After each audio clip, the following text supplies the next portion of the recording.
Aleluia.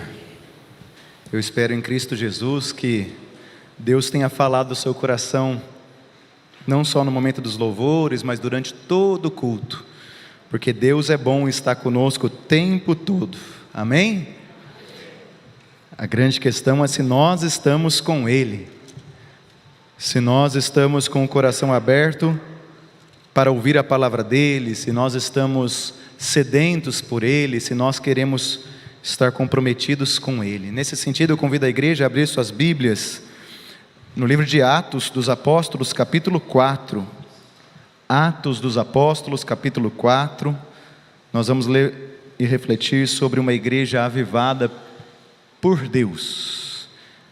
Atos 4, versos 32 a 37. Enquanto você vai abrindo, eu quero dar dois recadinhos rápidos. O primeiro da Assembleia Ordinária. Eu acho que os irmãos viram ali o vídeo de avisos. É domingo que vem, tá bom? Tem culto normal, né? Normalmente terminamos o culto um pouquinho mais cedo naquela ocasião, por volta de 11h50, e aí nós temos a assembleia imediatamente após o culto. Você que é membro, uma forma de honrar e glorificar a Deus é também participando da assembleia. E o outro aviso, eu quero só saber, fui só eu, ou quando o presbítero Arthur estava ministrando louvor, ele foi lá, solta o cabo da nau, você ficou com a vontade de continuar cantando? Você percebeu isso ou não? Eu estava ali com o Gabriel, ele fez que a gente ia cantar, e aí o Davi está dando risada porque ele viu, e eu cantei. Andressa, eu comecei a cantar, mas eu fiquei com tanta vergonha. Aí eu olhei para o lado, assim, estava só minhas crianças, eu fingi que ninguém viu. Se o pessoal observou, foi muito carinhoso comigo, não fez eu pagar mico, mas eu fiquei um pouco envergonhado, né? Então depois eu vou ter uma conversa com o presbítero Arthur, que se ele joga para o povo tem que cantar, né? Senão a gente fica sem graça. Vamos lá, Atos 4, versos 32 a 37. Vamos ler mesmo assentados, mas com toda a reverência a palavra do Senhor. Que Deus fale ao teu coração em nome de Jesus a partir de já. Todos os que creram estavam unidos em coração e mente. Não se consideravam donos dos seus próprios bens, de modo que compartilhavam tudo o que tinham. Com grande poder, os apóstolos davam testemunho da ressurreição do Senhor Jesus, e sobre todos eles havia grande graça. Entre eles não havia necessitados, pois quem possuía terras ou casas, vendia o que era seu e levava o dinheiro aos apóstolos para que dessem aos que precisavam de ajuda. José, a quem os apóstolos deram o nome Barnabé, que significa filho do encorajamento, era da tribo de Levi e tinha nascido na ilha de Chipre.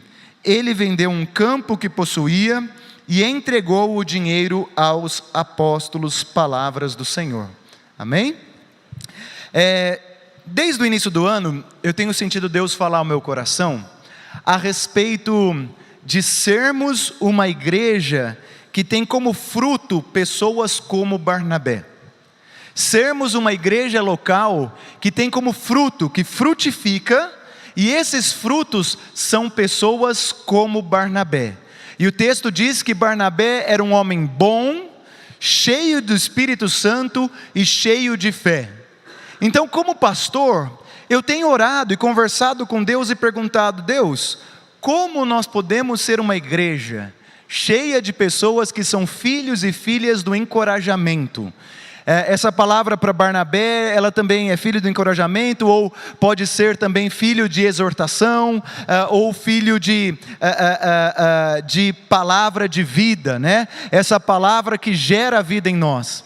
O que eu mais tenho desejado é que em cada banco aqui que nós estamos, em cada atividades que a igreja promove, dos diversos ministérios, nas células, nós tenhamos pessoas como Barnabé.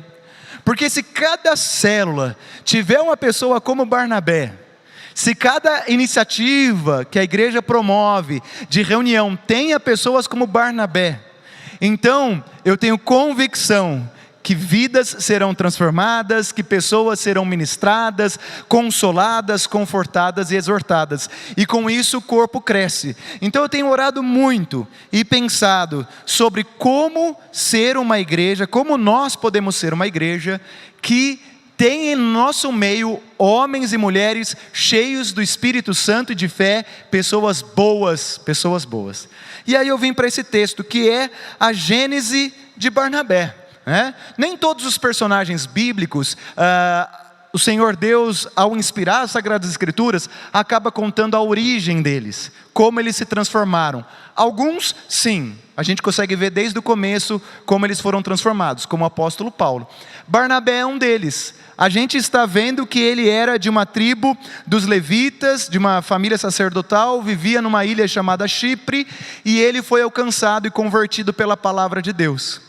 E aí, refletindo sobre essa questão de uma igreja em que existam pessoas como Barnabé, Deus me fez uma pergunta nessa semana, e ela eu compartilho com vocês. E a pergunta é: qual é o seu lar? Aonde está o seu lar? Porque a igreja primitiva tinha clareza de que o lar dela era onde estava o Espírito Santo de Deus, e a gente vai ver bastante isso. Mas eu senti Deus perguntando: Paulo, aonde está o seu lar nessa cidade de Curitiba? Aonde está o lugar em que você pode descansar? O lugar em que você pode se despir? O lugar onde você renova as suas forças? Lar é diferente de casa ou apartamento. Lar é o lugar do aconchego, é o lugar que tem aquele cheiro, sabe aquele cheiro que é da nossa casa? É o lugar de sensação de segurança, em que o amor parece transbordar. Eu estou falando aqui de alimento, de se sentir lavado, não apenas o corpo, mas toda a alma. Aonde está o seu lar? O lugar de acolhimento, o lugar de amparo, o lugar de conexão. Aquele que muitos no dito popular vão dizer: lar, doce lar, aonde você pode esticar o teu pé, tirar as sandálias, relaxar, porque ali eu sou renovado. Na vida em que nós temos hoje em dia, ela é muito corrida e as tarefas parecem nunca parar. Eu termino de lavar uma louça, tem um prato novo para eu ter que lavar. Afinal, em casa são 3 crianças, né? E aí, nessa correria, eu acabo que eu deixo de cultivar um coração sustentado neste lar. Quando eu vim para Curitiba, eu já tinha um lar. Eu e a minha família já estávamos, Júnior, conectados no Senhor, no Espírito Santo de Deus. E aí o Espírito Santo fez daquela casa, na Alberto Foloni, no bairro do Juvevê, número 359, apartamento 401B, você é convidado para ir lá, o nosso lar. Então esse espaço físico, onde tem ali quartos, né? Tem ali luz, tem água, tem ali a cama, ele se tornou um lar, o lugar ou o endereço do meu lar, onde eu e minha família estamos conectados no Senhor. O lar, ele é essencial para a condição humana, porque tem a ver com amparo, com alicerce, com as condições necessárias para a vida se estabelecer. Para algumas pessoas, o lar é encontrado no meramente imanente, no terreno. A matéria-prima do lar, para as pessoas que não são cristãs, é o imanente, são as coisas criadas. Para eles o lar tem a ver com as conexões que eles têm com as pessoas, com as coisas, com os seus desejos. Para nós cristãos, o lar é esse encontro, é o abraço do imanente e do transcendente. É essa união do imanente, o lugar em que eu durmo, Sebastião, onde eu posso descansar, mas do transcendente, porque o amor e a paz de Jesus, que excede toda a compreensão humana, me alcança no imanente, nesse lugar físico. Aí Jesus passa a viver no meu lar, no meu coração, na minha casa. Quando eu vivo, ou tenho o meu lar, simplesmente com coisas terrenas, com objetivos terrenos, então eu terei uma vida precária. Agora, quando eu reconheço que eu dependo de Jesus para tudo o que eu vou fazer, e eu busco em Jesus o meu lar, então eu tenho uma vida plena. Deus, Ele sabe disso. Foi Deus que criou cada um de nós. Ele sabe como a gente funciona. Ele sabe que a gente precisa de comida, que a gente precisa de bebida, que a gente precisa de cama. Mas Ele sabe também que nós precisamos dEle, e Ele deseja vir ao nosso encontro e morar em nós. Sabe por quê? Nós estamos pertinho da Páscoa, não estamos? Domingo que vem é domingo de Ramos, depois é Páscoa. Quando Jesus morre na cruz do Calvário e ressuscita no terceiro dia, e fala assim para os discípulos: esperem aí, não saiam lá fora proclamando o Evangelho antes que desça sobre vós o Espírito Santo, que vai ser no terceiro domingo de maio, Pentecostes. Aí o Espírito passa a viver neles. Essa igreja de Barnabé é o primeiro registro histórico de tudo que nós temos conhecimento da igreja que é habitada pelo Espírito. No Antigo Testamento, a igreja, o povo de Deus, não era habitado pelo Espírito como em Pentecostes, porque Jesus não tinha pago o preço. A primeira experiência de uma igreja como essa, de um povo que é habitado pelo Espírito, é essa igreja de Pentecostes. Lá no Antigo Testamento, o tabernáculo sinalizava a morada de Deus, e só o sumo sacerdote podia entrar lá para poder falar em nome do povo com Deus. Quando vem a cruz do Calvário, Jesus morre, ressuscita e depois envia o Espírito. Maíca, a partir desse momento, o Espírito Santo passa a habitar em nós, e aí o nosso lar passa a ser aonde o Espírito está. O nosso lar passa a ser a vida plena no Senhor. A história de hoje, ela vai contar de como se vive em Deus, de como é a vida de pessoas que adoram a Deus, uma comunidade de primeiros discípulos de Jesus, que não saíram, não foram viver a vida lá fora, antes de receber o Espírito, e aí, quando receberam, o coração deles ardeu, como chama de fogo desceu o Espírito, e aí eles saíram em poder. E aí eu quero destacar duas características dessa igreja de Pentecostes, que tem como seu lar o Espírito Santo e que é poderosa na ação, que é o sonho que eu tenho para a nossa igreja cada vez mais. A primeira característica é que para aqueles cristãos, no texto que nós lemos, o bem maior que eles tinham era Jesus, e não os bens materiais. Esse povo de Atos 4 tem como seu grande bem a vida de Jesus Cristo e não os seus próprios bens materiais. Então no texto é dito que eles não se consideravam donos de seus bens, de modo que compartilhavam tudo o que tinham. Veja, esses discípulos que estavam tomados pelo Espírito Santo de Deus, começaram a perceber que Jesus é mais importante do que qualquer patrimônio que eles tinham. Eu vou repetir: Jesus é mais importante do que qualquer patrimônio que eles tinham.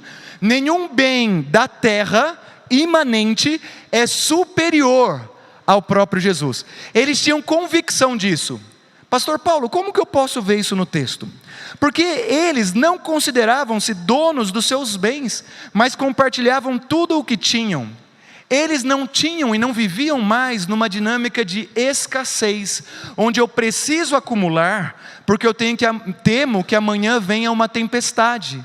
Então eu vou me acumular nos meus tesouros e nos meus bens, para que amanhã, se vier uma tempestade, eu tenha recursos para queimar a gordura. Esses discípulos não fizeram isso. Eles não se consideravam donos do que eles tinham. E eu quero dizer que no Novo Testamento, Joãozinho, tem vários personagens bíblicos que a gente pode ver que consideravam Jesus mais importante do que qualquer bem terreno. O primeiro deles, eu quero falar dos 3 magos. Os 3 magos do Oriente, eles vão até um bebezinho que está numa manjedoura, eles chegam diante dele e dão ouro, incenso e mirra.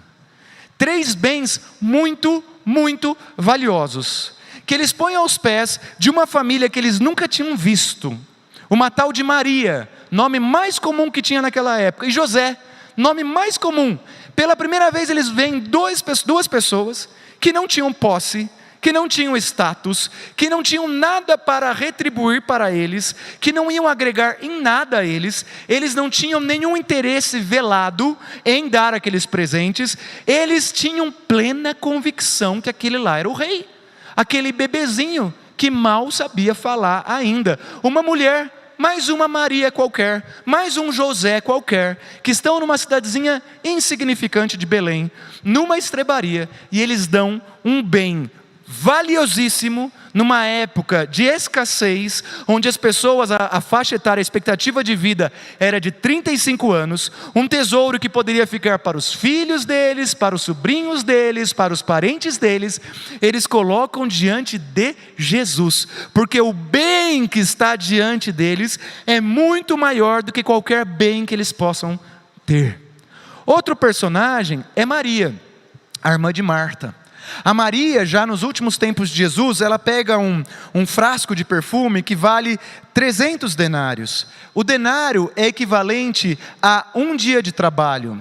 Então, daria mais ou menos um cálculo de um amigo que ele fez lá de Londrina, o pastor Rodolfo Montosa. Ele disse que daria em torno de 45 mil reais. Ele trabalha com economia, então ele fez os cálculos do que seria um dia de trabalho, vezes 300, naquela época, passando para o nosso tempo.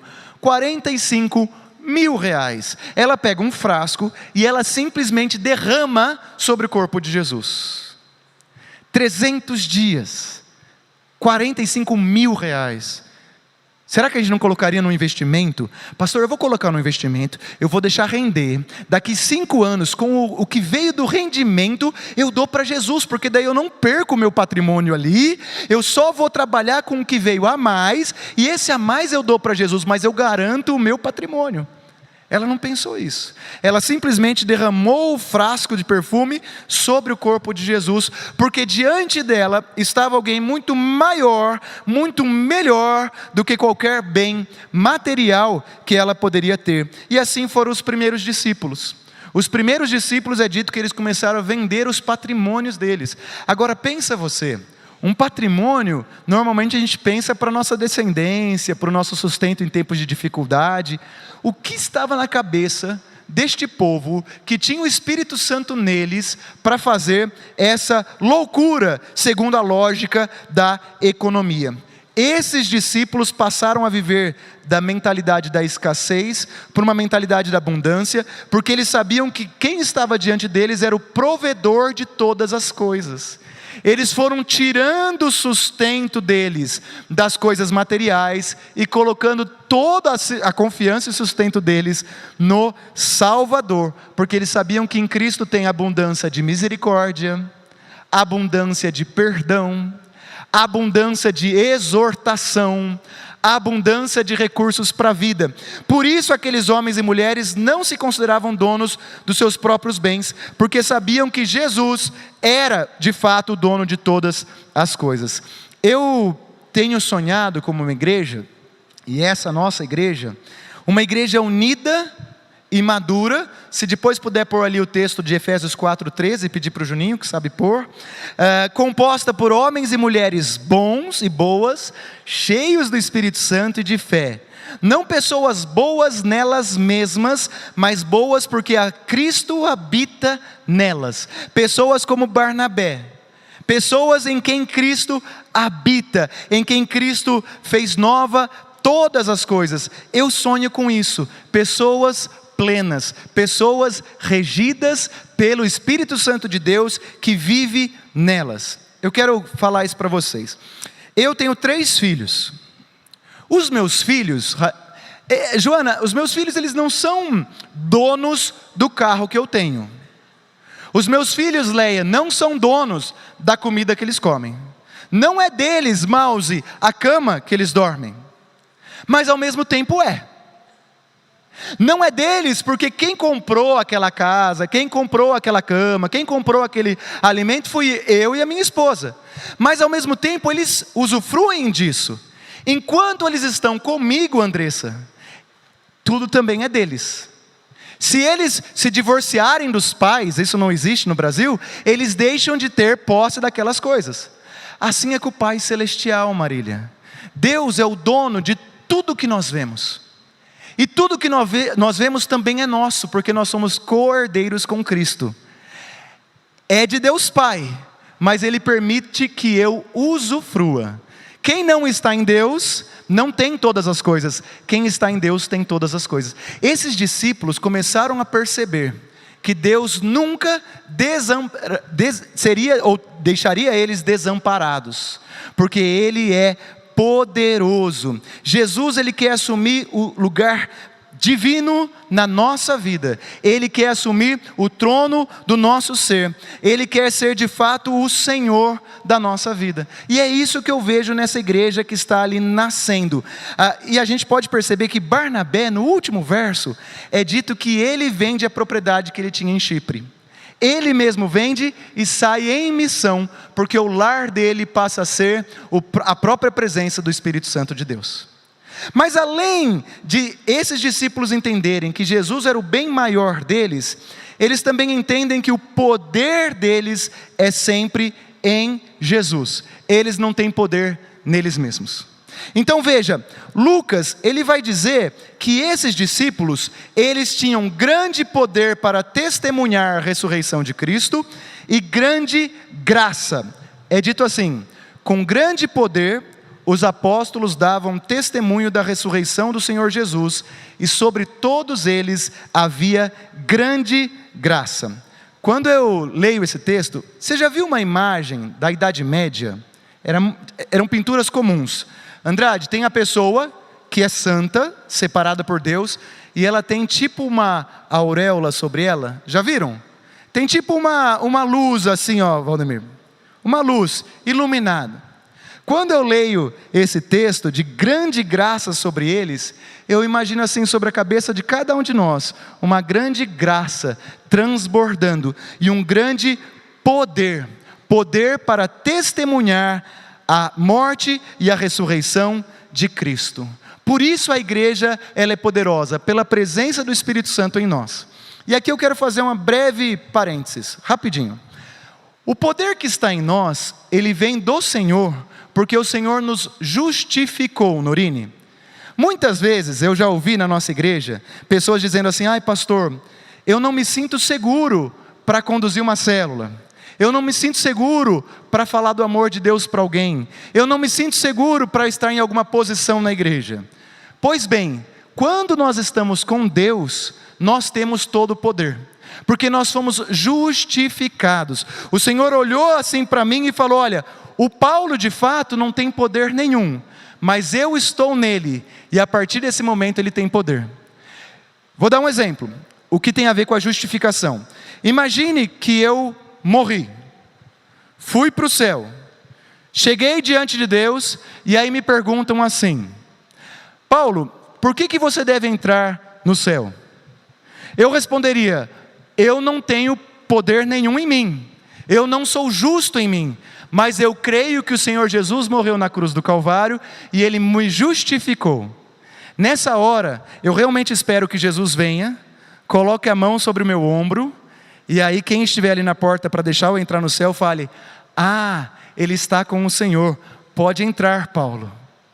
Eu entro, Araci, não porque eu sou bom, mas porque Jesus pôs a mão no meu ombro, e Ele falou: Ele está comigo, Ele me justificou. Imagine o Morosini, ele é um dentista, e ele está procurando um estagiário lá para trabalhar com ele. Aí ele recebe um monte de carta de pessoas que querem ser contratadas. Aí eu pego o telefone, ligo assim e falo: Morosini, tem o Josué, é um amigo meu, rapaz bom, Morosini, pessoa muito querida, dá uma olhada com carinho no currículo dele. Aí o Morosini tem um monte de currículo, e aí a secretária fala: ó, esse daqui é o Josué, o pastor Paulo pediu para você olhar. O que provavelmente o Morosini vai fazer? Ele vai dar uma olhada, não vai? O Josué tem algum valor para o Morosini? O Josué é só mais um. Mas por que o irmão Morosini vai olhar com carinho? Porque o Josué está acompanhado de quem? Da indicação do pastor Paulo, e o Morosini tem um carinho pelo pastor Paulo. E aí ele vai olhar para o currículo de Josué com mais atenção. A justificação é isso.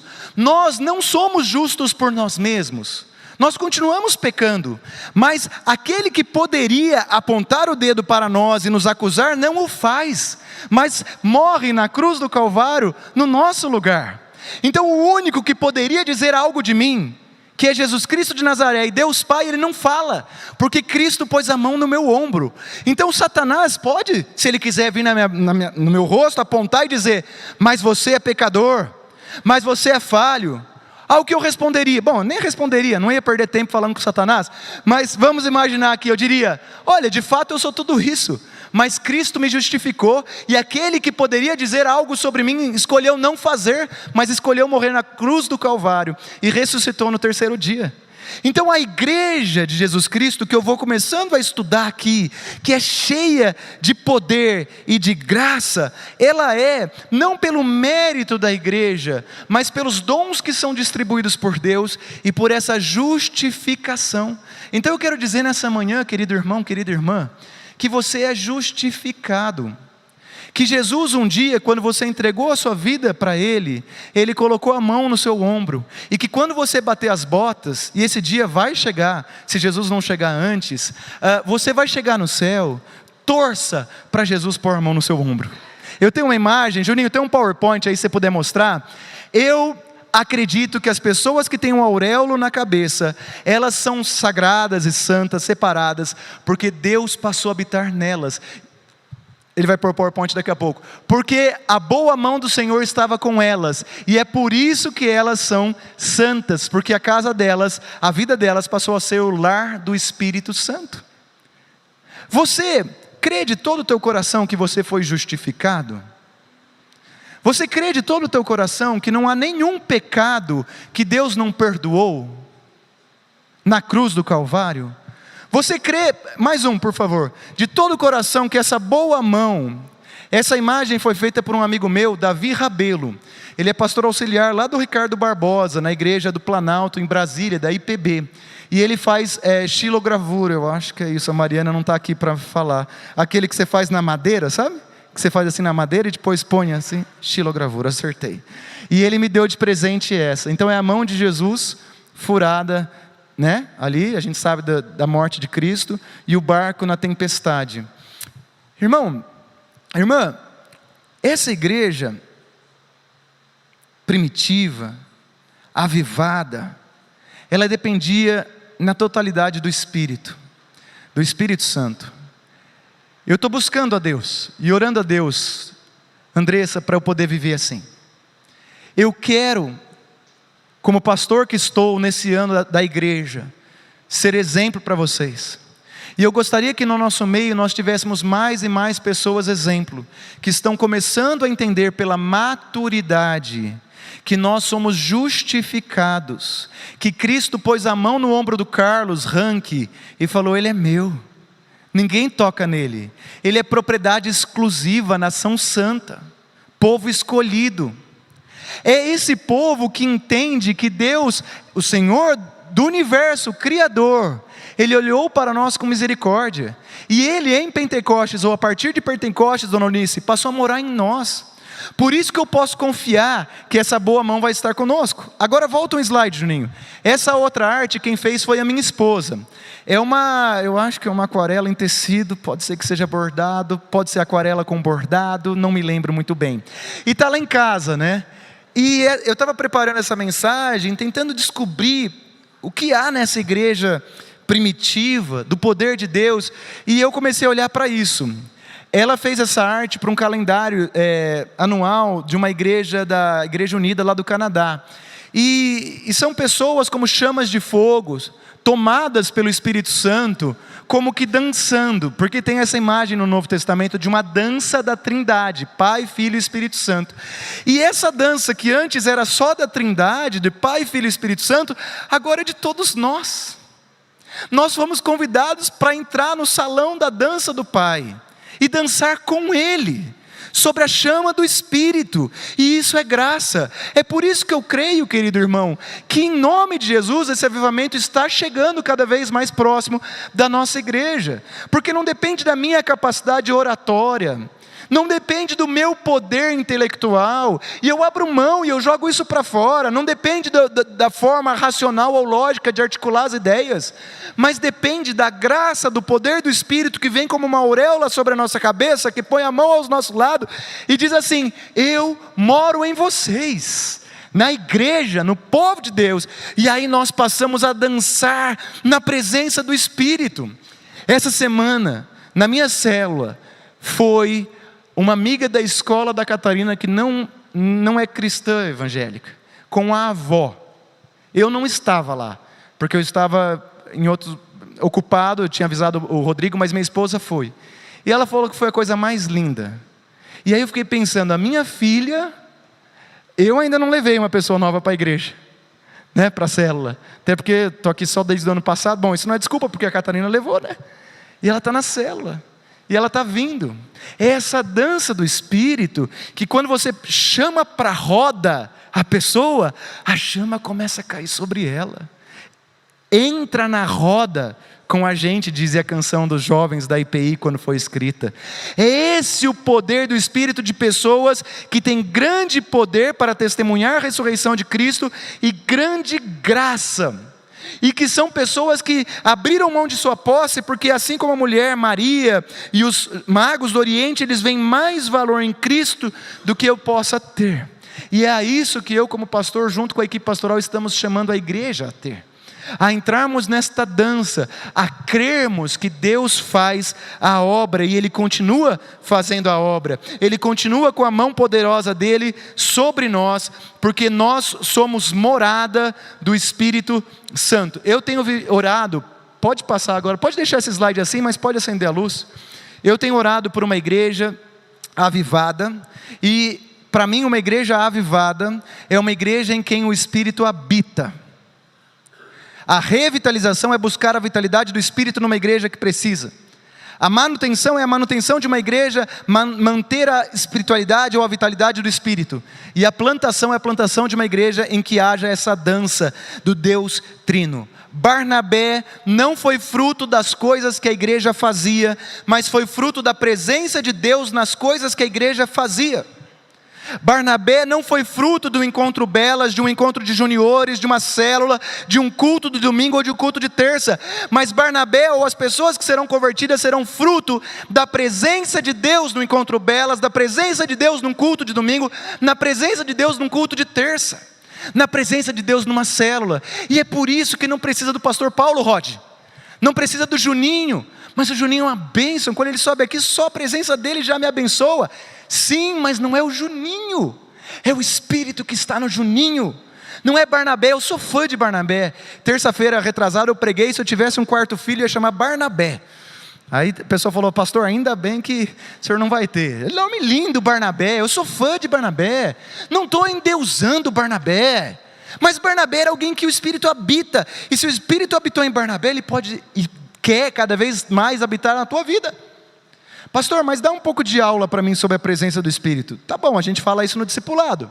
Uma coisa é ser salvo, aí o Espírito Santo passa a habitar a sua vida, e ele nunca mais sai, porque nós não caímos da graça, amém? Uma vez salvo, salvo, o Espírito habita, acabou. A salvação não é dom de Deus, presbítero Morosini?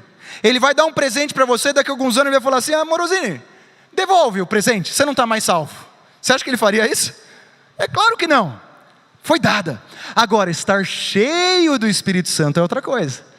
Porque daí a Bíblia diz, enchei-vos do Espírito. Não apague o Espírito que habita em vós. Enchei-os, Efésios 6.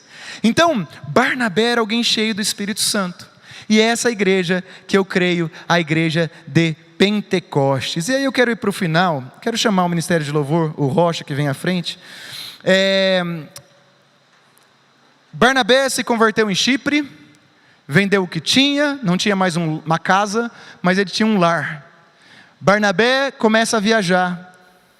Barnabé, para mim é o cara, é um diplomata, é a ponte entre Antioquia e Jerusalém, é a pessoa que olha para Saulo e vê valor nele, é a pessoa que defende Paulo perante Jerusalém, Pedro, é a pessoa que não abandona João Marcos.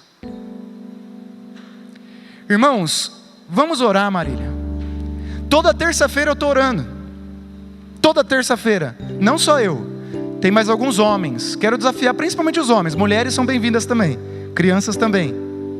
Mas principalmente os homens. Vem orar comigo. Vamos orar. terça-feira, 6h30, 7h30. Acorda ceguinho, já vem caminhando.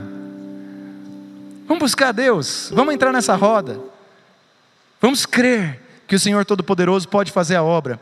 Eu confesso que eu ficaria muito entusiasmado de ver mais pessoas participando. Ia ser motivo para mim de alegria, de estímulo para continuar caminhando. O salmista diz assim no Salmo 91, 8 e 9: o Senhor é a minha proteção, o Altíssimo é a minha morada perfeita. Atos 4, 32 a 37 é para mim a perfeita expressão de uma igreja avivada, porque é uma igreja guiada, sustentada e autorizada pelo Espírito Santo. E a autoridade da igreja está na presença do Espírito.